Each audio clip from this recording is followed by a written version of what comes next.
আবহাওয়ার হাঁসফাঁস অবস্থা গরমের জন্য, তার মধ্যে সামান্য বৃষ্টি হচ্ছে, সেটা যেন খানিকটা অস্বস্তি আরো বাড়িয়ে দিচ্ছে। কলকাতায় আজ সকালে খানিকটা স্বস্তি মিলেছিল, কিন্তু তারপর বেলায় ফের সূর্যের তাপ বাড়ে এবং অস্বস্তি আবারও ফিরে এসছে। কি বলছে আবহাওয়া দফতর? এই পরিস্থিতির হাত থেকে কবে মুক্তি পাবে দক্ষিণবঙ্গ তথা কলকাতার বাসিন্দারা, সেটাই আমরা জানবার চেষ্টা করব।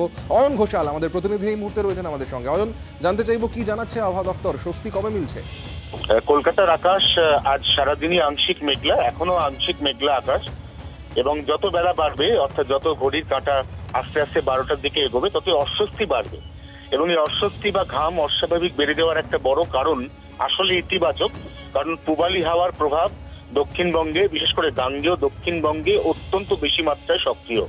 এবং এই সক্রিয় পূবালি হাওয়া যখন গরম বাতাস তার সঙ্গে সংঘাতে যাবে, তখন প্রচুর জলীয় বাষ্প আবারও মেঘ তৈরি করবে এবং স্থানীয়ভাবে বজ্রগর্ভ মেঘ তৈরি হয়ে দক্ষিণবঙ্গে আগামী সোমবার থেকে বুধবারের মধ্যে বৃষ্টি হতে চলেছে। যে বৃষ্টি গতকালের মতো ছিটে ফোটা বা রাস্তা ভেজানো বৃষ্টি নয়, মোটামুটি হালকা থেকে মাঝারি বৃষ্টির পূর্বাভাস দক্ষিণবঙ্গের সমস্ত জেলায় সোম থেকে বুধবারের মধ্যে দেওয়া হয়েছে। এমনকি পশ্চিমাঞ্চলের কিছু কিছু জেলা যেখানে আজও তাপপ্রবাহের সতর্কতা জারি হয়েছে, সেখানেও সোম থেকে বুধবারের মধ্যে বৃষ্টি হতে চলেছে।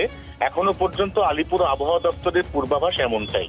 সৌমাদিত্য, ধন্যবাদ তোমাকে অয়ন। অর্থাৎ সোমবার পর্যন্ত অপেক্ষা করতেই হবে। সোম থেকে বুধবার এই সময়ের মধ্যে কিন্তু দক্ষিণবঙ্গের বিস্তীর্ণ এলাকায় বৃষ্টিপাতের খবর পাওয়া যাচ্ছে। এর পাশাপাশি শুক্রবার সন্ধ্যায় বালুরঘাটে যে ছবি ধরা পড়ল, সেখানে রীতিমতন ঝড় বৃষ্টি, বিস্তীর্ণ অঞ্চল বিদ্যুৎহীন হয়ে পড়ে, ভেঙে পড়ে প্রচুর গাছ, অন্ততপক্ষে 30টি বাড়ি ক্ষতিগ্রস্ত হয়েছে। পরিস্থিতি স্বাভাবিক করার চেষ্টায় রয়েছে প্রশাসন। কালকে রাত তখন কটা হবে, 7:30 8টা নাগাদ 1-1.5 ঘন্টা পুরো ঝড়।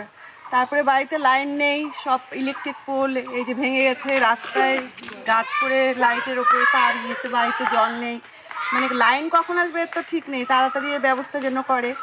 গতকাল তো ঝড় হয়েছে ঘূর্ণিঝড়ে, তো আমরা বাড়ির মধ্যে ছিলাম, ঘরের ভিতরে, ঘরের টিন সব উড়ে গেছে, গাছটা পড়ে গেছে, রান্নাঘর টান্নাঘর যা ছিল সম্পূর্ণটা ভেঙে চলে পড়ে গেছে। ঘরটা তাহলে তো বাচ্চা নিয়ে ওখানে কিছু হয়ে গেছে, একটা কাম করতে হতো না, প্রশাসনে কেউ আসেনি।